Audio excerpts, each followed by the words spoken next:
Good morning, everyone. Thanks for tuning in to another episode of Life Coaching with MDR. I'm going to try my best to be brief. I hope you guys can hear me over the whirling wind behind me of my fans and air conditioner. Okay, so I recently got a reading, a spiritual reading, and a lot of things came up. A lot of things that were true, a lot of things that I'm learning to deal with in therapy, a lot of things I need to, allow to be a part of me without hesitation, without reservation, without feeling guilty. Okay. But what I got from that reading, that spiritual reading, and what I've already known, is I feel like it's not just for me, it's for other people who may be struggling with this.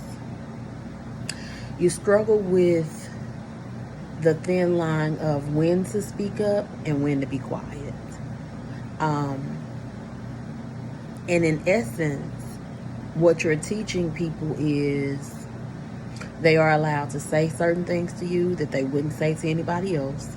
They're allowed to do things to you that they wouldn't do to anybody else, because they think twice about doing these things to other people, but they don't think twice about it when it comes to you. And I want to encourage you to take your power back. It's not about being mean. It's not about trying to cut people down. It's not about coming for people. That's not what I'm talking about. In taking your power back, you're saying, look, I'm not going to tolerate people treat me a certain way because I've grown accustomed to it. Because I've grown to accept that people are who they are. So when they say certain things to me, I allow it to just roll off my back. I don't allow it to penetrate my skin or my feelings. I don't allow it to sit in my psyche. And that's great. But you never want to have people to feel like they can treat you a certain way, especially when they wouldn't treat other people that same way. You deserve the same type of respect you give. You deserve the same type of love you give. You deserve everything that you put in the atmosphere to come back to you in that same way. And you have to stop people from treating you a certain way. Let them feel however they want to feel, because they didn't care enough about how you would have felt or how you were feeling when they do certain things and say certain things. So I encourage you to get your power back, to speak up, even if your voice shakes, even if you're the only person in the room that feels that way.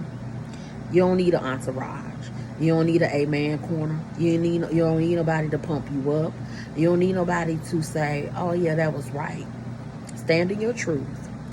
Take your power back.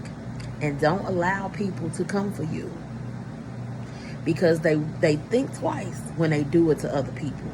So they should think twice when it comes to you too. And that's all I have to say. I hope you guys have an amazing week. I hope you guys have an amazing Monday. It's okay if you're having a bad day. Just know it's a bad day and not a bad life. That in the same valley, in the same mountains that God came to see you in, He'll come see you in those same valleys. So trust Him where you cannot trace Him. Y'all have a good day, and next time you come back, bring somebody back with you. Remember, it's time to grow. Come grow with me.